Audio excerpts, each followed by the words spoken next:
आज गांधी के विषय में जिस तरह से बात की जा रही है और वास्तव में गांधी को संपूर्ण विश्व ने जिस तरह से समझा है, दोनों में बहुत बड़ा अंतर है।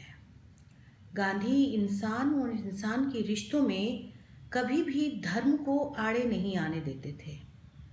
वो ये मानते थे कि एक मानवीय धर्म होता है जिसमें सभी संप्रदाय, सभी मत समन्वित हो जाते हैं, समायोजित हो जाते हैं, एक हो जाते हैं। और मैं किस तरह से पूजा करता हूँ या दूसरा व्यक्ति किस तरह से पूजा करता है, ये महत्वपूर्ण नहीं है।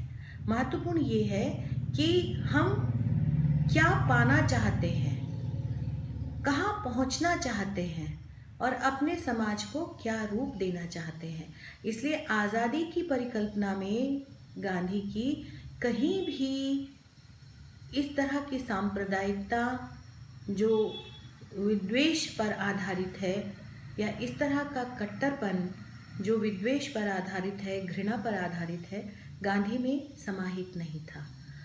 जब आज़ाद हुआ भारत 15 अगस्त 1947 को, उस समय गांधी जी कलकत्ता में थे और एकदम अंधेरी कोठरी में थे बालिया घाट पर।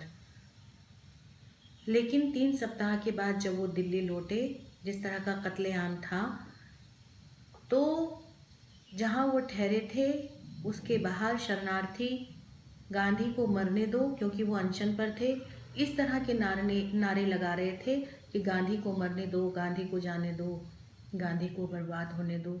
ये मैं एक घटना बता रही हूँ। दूसरी घटना 1942 का आंदोलन, जब भारत छोड़ो आंदोलन चलाया गया था, उसमें भी आप देखिए हमारा संघ परिवार के लोग सम्मिलित नहीं थे, शामिल नहीं थे।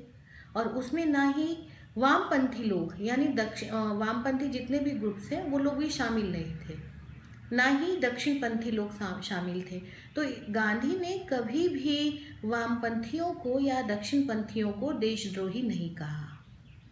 उस समय भी नहीं कहा जब वो उनकी मृत्यु को चाह रहे थे, उन पे जानलेवा हमले किए जा रहे थे। और आप देखिए गांधी के करीब मार्क्सवादी भी आए, नंबूद्री पाद जी उनके बहुत निकट आए। जैसे इसी प्रकार समाजवादियों में आप देखिए राम मनोहर लोहिया उनके बहुत निकट आए और उनकी थ्योरी को भी उन्होंने माना।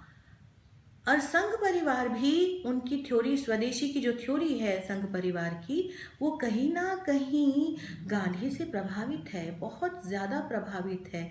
लेकिन उसके बावजूद भी वो ये बात मानते थे गांधी कि जो धर्म है वो जीवन जीने की कला देता है, जीवन को सुगम और सरल बनाता है और जीवन में सबके लिए एक स्पेस क्रिएट करता है। लेकिन आज जिस तरह के धर्म के नाम पर अधर्म किया जा रहा है, वो गांधी की नीति नहीं थी।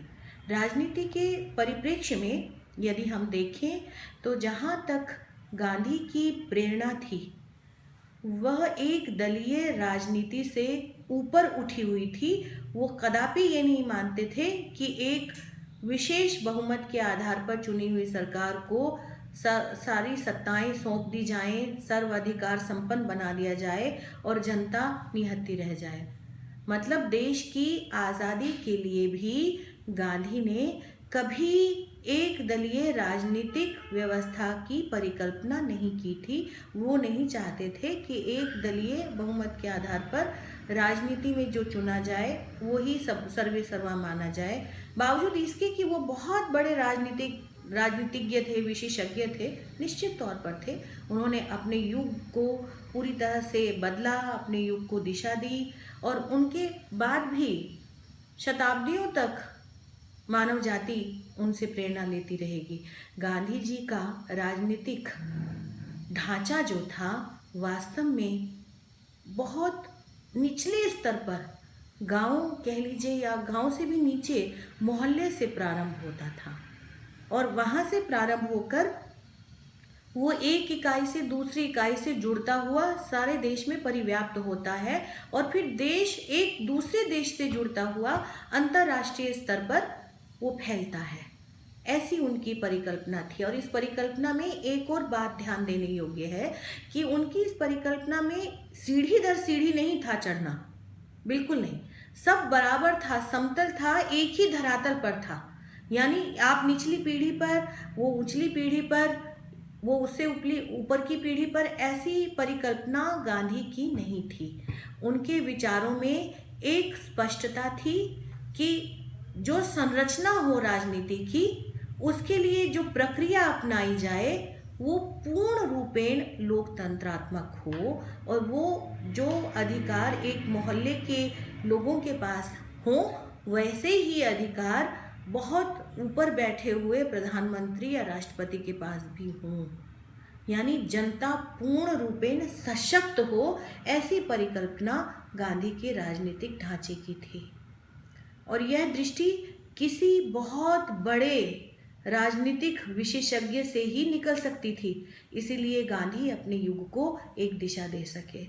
जो वे खुद थे वही व्यवहारतः उन्होंने जिया, और वही व्यवहारतः वो राजनीति को बनाना चाहते थे। गांधी ने राजनीति को कैसे हैंडल किया अपने युग में, ये हमसे छुपा नहीं है। आज़ादी के आंदोलन में गांधी से पूर्व ना तो महिलाएं सम्मिलित थी, मतलब गुप्त रूप से थी, जिनका इतिहास हमें इक्के दुक्के मिलता है, वो बात अलग है। लेकिन सार्वजनिक मंच पर ना दलित शामिल था, ना महिलाएं सम्मिलित थे। इन दोनों वर्गों को गांधी ने सम्मिलित किया।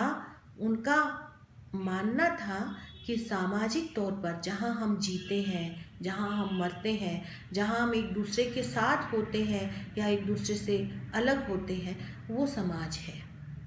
और जब तक सामाजिक परिकल्पना में आज़ादी नहीं आएगी, एकजुटता नहीं आएगी, तब तक किसी राजनीतिक आज़ादी का कोई महत्वपूर्ण कहना चाहिए दर्जा नहीं हो सकता। यह महत्वपूर्ण बात है कि सामाजिक परिप्रेक्ष्य में आज़ादी को जिस तरह संरचना में गांधी बुन रहे थे, उसी तरह प्रेमचंद भी बुन रहे थे। ऐसा नहीं था कि गांधी के युग में गांधी के प्रति विरोध नहीं था या असहमतियां नहीं थी। मार्क्सवादियों की भी थी, आरएसएस के लोगों की भी थी, और यहाँ तक मैं कहूँ कि समाजवादियों की भी थी। लेकिन वो जो जो मुद्दा लेकर उनके पास आते थे, वैसे उनके नज़दीक होते चले जाते थे, और फिर उनके हृदय में ही नहीं बल्कि उनकी व्यवस्था में कहीं भी किसी से कोई द्वेष नहीं था। गांधी जी की एक प्रकार की ये अपने समय में जीत कही जा सकती है। वैसे गांधी जी जीत और हार में कतई विश्वास नहीं करते थे। वो तो मानते थे कि परिस्थितियां होती हैं, या तो आपके पक्ष में होती हैं या विपक्ष में होती हैं, आपको दोनों ही तरह की परिस्थितियों के बीच में रास्ता बनाना है। उनका जो एक राजनीतिक विश्लेषण था वो बहुत नैतिक आधार पर बनाया गया था। आज की राजनीति में वो नैतिक आधार, वो नैतिक संबल दिखाई नहीं देता। इसलिए आज राजनीति नहीं रही, केवल राज रह गया है। उसका जो नैतिक बल है वो सारा खिसक गया है, खत्म हो गया है। आप वैश्विक स्तर पर देख लीजिए, जिस तरह से अमेरिका और ईरान की घटनाएं विश्व के सामने है। मुझे एक बात का स्मरण होता है कि एक बार किसी पत्रकार ने आइंस्टीन से पूछा था कि तीसरा विश्व युद्ध कब होगा और क्यों होगा, क्या आपको लगता है संभावनाएं किन मुद्दों पर आधारित होगा। तो आइंस्टीन ने कहा था, हालांकि ये मजाक में जवाब दिया गया था, कि मुझे नहीं मालूम तीसरा कब होगा, लेकिन मुझे मालूम है कि चौथा कभी नहीं होगा। यानी उसने कहा कि तीसरा नहीं मालूम और चौथा कभी नहीं होगा। कैसे? कि जब तीसरा विश्व युद्ध होगा तो विश्व में कुछ बचेगा ही नहीं, तो चौथा कहाँ से होगा। तो गांधी जी की जो राजनीति में नीति का महत्व था वो हर एक स्तर पर बराबर था। वो ये नहीं मानते थे कि एक कमज़ोर आदमी की भूमिका कमतर है, एक सशक्त आदमी की भूमिका बहुत बड़ी है। वो कहते थे कि सबकी भूमिकाएं बराबर की हैं और वो तय होनी चाहिए, व्यवस्था में इस तरह की स्थितियां होनी चाहिए कि प्रत्येक आदमी उसमें एक कड़ी के रूप में अपनी भूमिका निभा सके। वह महत्वपूर्ण यहाँ तक मानते थे आम आदमी को कि अगर बहुत बड़े स्तर पर कोई निर्णय लिया जा रहा है तो उस निर्णय में उस कमज़ोर आदमी को, जब उनसे कहा गया कि बापू संविधान तैयार हो गया है, तो उन्होंने कहा वो तो ठीक है, पर गरीबों के लिए क्या है उसमें, उसके लिए ज़रूर जगह रखना जो सबसे कमज़ोर आदमी है।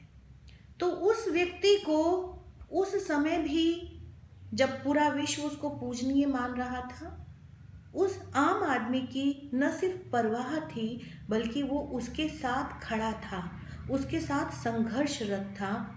सत्ता से दूर रहे वो उम्र भर, उन्होंने कोई पद नहीं चाहा, उन्होंने नहीं चाहा कि उनको कोई प्रतिष्ठा दी जाए।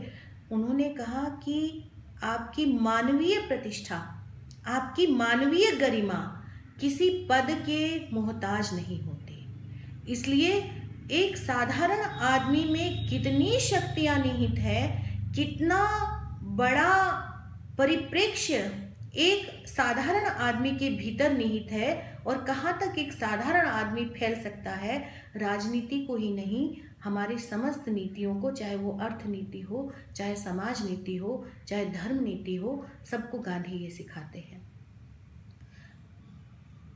आज जो सत्तांधता हमें वैश्विक स्तर तक दिखाई दे रही है, उसके संदर्भ में जब गांधी को कोट किया जाता है तो एक आम आदमी ये ज़रूर समझता है कि एक समय था गांधी का नाम लेकर लोग आदर्श को अपनाते थे और जीवन का हिस्सा बनाते थे, लेकिन आज का जो समय है वो गांधी का नाम लेकर एक तरह की पूर्ति की जाती है हर चीज़ में। हम चाहे कोई भी देश के स्तर पर अभियान देख लें, नीतिगत फैसले देख लें, या अंतर्राष्ट्रीय स्तर पर यूएन के कुछ फैसले देख लें, या जिस तरह से आतंकवाद की लिस्ट में नहीं शामिल होने दिया जाता है एक आतंकी को, उसको लेकर विश्व की नीति देख लें, चाहे अमेरिका और ईरान की बात देख लें, यहूदियों की बात देख लें, अब कहीं भी देखिए गांधी को नाम से तो संबोधित किया जा सकता है, लेकिन व्यवहारतः गांधी को कहीं भी शामिल नहीं किया जाता। गांधी कहते थे ऐसे विचार महत्वपूर्ण नहीं हो सकते जिन्हें व्यवहारिक परिणति न दी जा सके। इसलिए नेहरू जी की औद्योगिक परिकल्पना में भी उस समय गांधी निहित थे। पंचशील का जो सिद्धांत बनाया गया था राजनीति में, भारतीय राजनीति में जो योजनाकारों ने जो योजनाएं उस समय बनाई थी पंचायती राज तक को लेके, उन सब में गांधी निहित थे। वह आज भी खत्म हो गए हों ऐसा नहीं कहा जा सकता, लेकिन उसमें जीवित तत्व के रूप में आज एक आम आदमी को गांधी को डालना पड़ेगा, तभी राजनीतिक सत्ता गांधी को वाकई में साकार कर सकेगी। क्योंकि गांधी की 125वीं जयंती हम मनाने जाएंगे अब उनकी, तो ये ज़रूरी हो जाता है कि हम गांधी को न सिर्फ नारों से, न सिर्फ बातों से, न सिर्फ वादों से, बल्कि गांधी को अपने इरादों से, अपनी नीतियों से, अपने कर्मों से, अपने व्यवहार से याद करें। और गांधी को जब जब याद किया जाएगा, आत्म मंथन करते हुए जब जब याद किया जाएगा, आत्मचिंतन करते हुए जब जब याद किया जाएगा, तब तब गांधी साकार होते रहेंगे।